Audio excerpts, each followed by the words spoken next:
गोलीकांड नहीं हुआ था झारखंड राज्य में। हमें लगता है कि वो गोलीकांड 2024 में भी हो रहा है, बस थोड़ा सा पैटर्न बदला है। हमें भी अपने घर परिवार को देखने की आवश्यकता थी।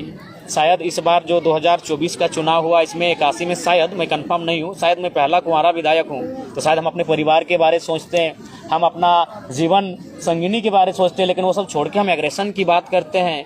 एक युवा विधायक जो पहली बार विधायक बना है, जिसे गाड़ी की सुविधा मिलेगी, जिसे आवास की सुविधा। देखिए, सबसे पहले खरसवां गोलीकांड 1 जनवरी 1948 को शहीद हुए तमाम शहीदों को श्रद्धांजलि अर्पित करते हैं और कहना यही चाहेंगे कि 1948 में ही गोलीकांड नहीं हुआ था झारखंड राज्य में। हमें लगता है कि वो गोलीकांड 2024 में भी हो रहा है, बस थोड़ा सा पैटर्न बदला है।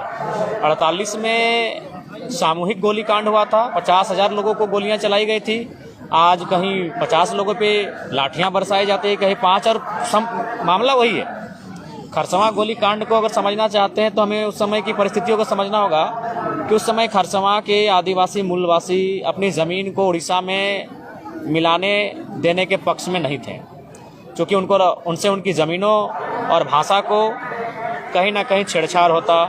तो आज भी ज़मीन की लड़ाई झारखंड वासी आज भी लड़ रहे हैं।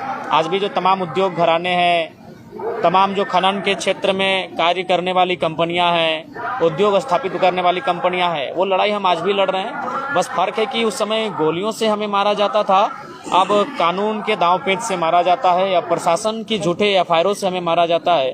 परिस्थितियां आज भी वही हैं। अब आप कहेंगे कि आप उद्योग के खिलाफ हैं क्या? तो जी नहीं, उद्योग के खिलाफ कोई नहीं है। हमने जो कपड़ा पहना है वो उद्योग के कारण है, हमारे हाथ में जो मोबाइल है वो किसी न किसी कल कारखाना में तैयार हुआ है। हमारा बस यही एक मांग है कि जो लोग रैयत अपनी ज़मीन देते हैं, जो ज़मीन देकर विस्थापित हो जाते हैं, उनको पीढ़ी दर पीढ़ी नौकरी मिलना चाहिए। इसलिए मिलना चाहिए क्योंकि वो ज़मीन उनके पिताजी करते थे, पिताजी से पहले दादाजी करते थे, दादाजी से पहले दादाजी करते थे। तो उस ज़मीन को जब हम उद्योग को दे रहे हैं, उद्योग के घरानों को दे रहे हैं, तो एक नियम ये होना चाहिए कि जब तक वो उद्योग वहाँ खड़ा रहेगा, चाहे वो टाटा रहे, टिस्को रहे, या VCCL रहे, CCL रहे, या कोई कंपनी रहे, जब तक वहाँ उद्योग का और कंपनी का कार्य होगा, तब तक 3rd और 4th ग्रेड की नौकरी ज़मीन देने वाले रैयत परिवार को मिलना चाहिए। दादा, जो खरसवां गोलीकांड हुआ, इस गोलीकांड के जो शहीद हुए, जो सपनों का झारखंड सोचा गया था, वो कहाँ तक हद तक? नहीं, बिल्कुल नहीं। हमें लगता है 1% भी अगर पूरा हुआ हो तो खरसवां गोलीकांड बिल्कुल वो सपना आज भी अधूरा है। जिस उम्मीद के साथ झारखंड के लोगों ने शहादत दिया है, शहादत देने का ही मतलब था सुशासन की व्यवस्था। सुशासन की व्यवस्था मतलब हमारी अपनी पारंपरिक व्यवस्थाएं, लेकिन आज विशेषकर कोल्हान में आप अक्सर देखते हैं जिस प्रकार की समस्याएं सामने आती हैं, जिस प्रकार से दमन किया जाता है, तो सुशासन व्यवस्था आज भी नहीं है। और जो लड़ाई थी वो सुशासन व्यवस्था की लड़ाई थी, वो लड़ाई हक अधिकार की थी, और हमें लगता है कि आज पुनः उस लड़ाई को आत्मसात करने की आवश्यकता है। सर, पेशा कानून के बारे में बार बार बात होता है, अभी फिर से जो ये बात उठ रहा है, पेशा कानून पर आप क्या पक्ष रखते हैं? बिल्कुल, पेशा कानून ही मजबूत करेगा जो आदिवासियत परंपरा है, जो आदिवासियत रीति रिवाज है। पेशा कानून का जितना कड़ाई से, जितना मजबूती से अनुपालन होगा, उतनी ही आदिवासियत का संरक्षण होगा। और नहीं तो आज देख सकते हैं, रांची एक समय आदिवासियों की CNT ज़मीन हुआ करती थी, आज वहाँ आदिवासी नग्न हो गए। धनबाद, बोकारो, ऐसे बहुत सारे जगह हैं जहाँ आदिवासी मूलवासी लोग बस बसाव था उनका उस भौगोलिक सीमा में, आज वो विस्थापित हो चुके हैं। कहीं डैम बनने से, कहीं उद्योग बनने से, तो कहीं अन्य राज्यों के लोगों के प्रभाव से वो धीरे धीरे अपने गांवों को छोड़कर सीमित हो गए हैं, संकुचित हो गए हैं। तो पेशा कानून जैसे कानूनों को कड़ाई से अनुपालन ही आदिवासियत संस्कृति का संरक्षण करवाई। दादा, आपका एग्रेसिव को लेकर के पूरा झारखंड में चर्चा चल रहा है, इस विषय की क्या कहेंगे? देखिए, हमें लगता है कि एग्रेशन आवश्यक है झारखंड के लिए। अगर मान के चलिए आप नियम से चरणबद्ध तरीके से अगर झारखंड में काम हो जाता तो एक यूथ लड़कों को एग्रेशन करने की ज़रूरत नहीं थी। हमें भी अपने घर परिवार को देखने की आवश्यकता थी। शायद इस बार जो 2024 का चुनाव हुआ इसमें 81 में, शायद मैं कंफर्म नहीं हूँ, शायद मैं पहला कुंवारा विधायक हूँ, तो शायद हम अपने परिवार के बारे सोचते हैं, हम अपना जीवन संगिनी के बारे में सोचते हैं, लेकिन वो सब छोड़ के हम एग्रेशन की बात करते हैं। एक युवा विधायक जो पहली बार विधायक बना है, जिसे गाड़ी की सुविधा मिलेगी, जिसे आवास की सुविधा मिलेगी, जिसे तमाम भत्ता की सुविधा मिलेगी, और उन सुविधाओं को छोड़कर वो कांटों की रास्ते को चुन रहा है। वो रात 2 बजे सबसे टकरा रहा है, वो माफियाओं से चुनौती दे रहा है। तो कारण यही है कि झारखंड का इतना तोहन और दमन हुआ है, झारखंड के लोगों का इतना उत्पीड़न हुआ है कि आज हम लोग एग्रेशन की भाषा में बात करने लगे हैं। तो जिस तरह बीसीएल वहाँ पे बीसीएल से जो लोग परेशान है, यहाँ पे टाटा स्टील बिल्कुल हर जगह, धनबाद की बात करें तो बीसीसीएल से, अगर बोकारो की बात करें, रामगढ़ की बात करें तो सीसीएल से, और जमशेदपुर की बात करें, सरायकेला की बात करें तो जो तमाम उद्योग हैं, चाहे टिस्को रहे, टाटा रहे, उषा मार्टिन रहे, और जो कंपनियां हैं, ये सत्य है। रांची जाएंगे तो एचईसी से, हिंडाल्को से। ये वास्तविकता है कि जमीन उन्होंने हमारा लिया, लेकिन नियोजन उन्होंने प्रदेश के लोगों को दिया। और जमीन भी अब सहूलियत से कहाँ ले रहे हैं, जमीन तो डीएसपी साहब को बगल में खड़ा करके, थानेदार को बगल में खड़ा करके, लाठी के दम पे लठेत खड़ा करके अब जमीन ले रहे हैं। इसीलिए मैं विरोध कर रहा हूँ ना, मैं उद्योग का विरोधी नहीं हूँ, मैं उनकी उस क्रिया का विरोधी हूँ, मैं उनके उस व्यवहार का विरोधी हूँ, मैं उनके उस तरीके का विरोधी हूँ। जमीन आप लेना है, जमीन उद्योग कहाँ लगना चाहिए, जहाँ बस बसाव कम हो। अभी देखिए जादूगोड़ा का मामला, 7 गांवों की सर्वे रिपोर्ट क्या कहती है कि जो वहाँ यूरेनियम का खनन होता है, उसके रेडिएशन से मानव जीवन में इतना प्रभाव पड़ा है कि 47% यानी 100 में 47 महिलाएं मां नहीं बन सकती है। मां बनने के लिए उसके अंदर एक क्षमता जो होती है, उस क्षमता को ही खो चुकी है। 100 में 47 यानी 50%, आधा मान के चलिए, आधा महिलाएं मां ही नहीं बन पाएंगी। और एक महिला जो मां बनी थी, कोई आदिवासी महिला है, नाम उसका एग्जैक्ट याद नहीं आ रहा, 6 बच्चे उसका मुर्दा पैदा हुए।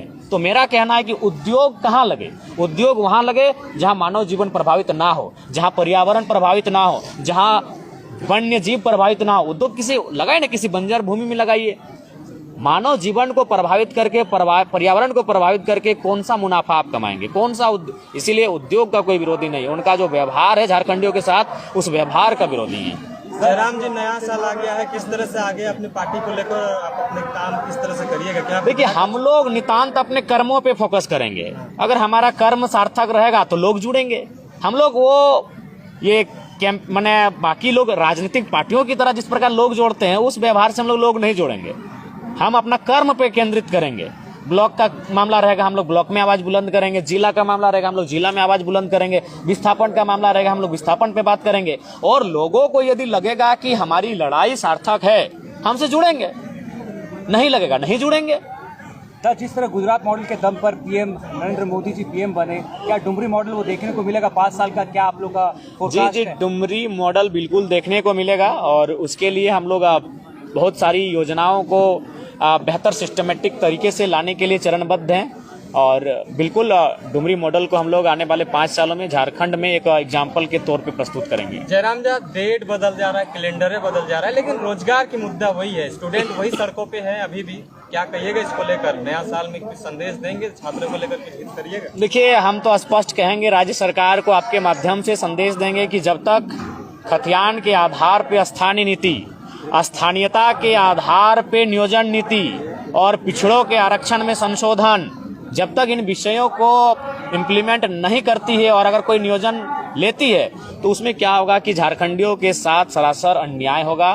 तो इसलिए राज्य सरकार को हम आपके माध्यम से खरसवां की इस पावन धरती से, खरसवां की इस ऐतिहासिक धरती संदेश देंगे, बिना स्थानीयता के कोई भी नियोजन ना लें। अगर बिना स्थानीयता के आप नियोजन लेंगे तो वहाँ झारखंड के लोग कम और गैर झारखंड के लोग ज्यादा भरे हुए दिखेंगे। पैसे के लोभ से जिस तरह इस बार सत्ता बना, 2100 रुपया गोगो की बात हुई, मैया सम्मान की बात हुई, और कहीं ना कहीं ये कन्वर्ट भी हुआ वोटों में, तो ये 5 साल में क्या देखते हैं कि लोग वही 2500 या 3000 में सीमित रह जाएंगे, या फिर अपनी इच्छाएं को? देखिए, अब वास्तविकता यही है। एक हिटलर ने एक उदाहरण दिया था एक मुर्गे का, उस मुर्गे के सारे पंखों को नोचकर उसे टकला कर दिया था, और फिर मुर्गे को कुछ दूरी पे रख दिया और 2-4-3-4 दाना देने लगा। वो मुर्गा स्वतः उसके चरणों में आके बैठ गया। तो हिटलर ने संसद में फिर कहा कि जनता का इसी तरह हस्र बना के रखना चाहिए, उन्हें पूरे 5 साल मुद्दों से भटका के रखना चाहिए, और अंतिम समय कुछ दाने उन्हें चुगाना चाहिए। तो वही हाल होता है, क्योंकि झारखंड की जनता को इतना निचोड़ा गया है